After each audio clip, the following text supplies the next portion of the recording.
What is web page creation?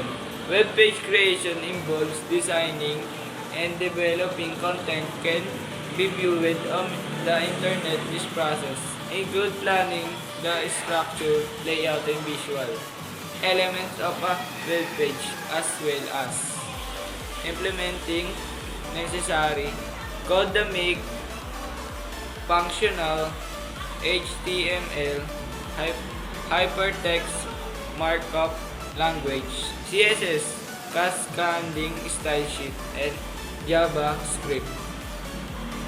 Our commonly used language is web development tools like text editor, content management system, CMS, and framework aid in creating and managing web page.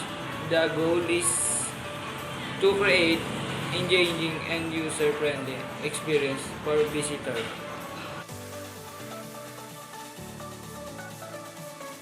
Webly.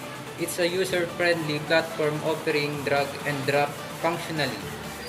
User can choose from pre-designed templates and customize them easily.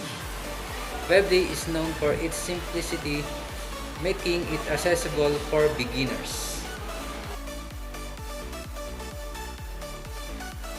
Wix, similar to Weebly, Wix allows users to create website using the drag-drop editor. It offers a wide range of templates and supports and more advanced features for those and with the some coding skill. Wix is known for its flexibility and creative possibilities.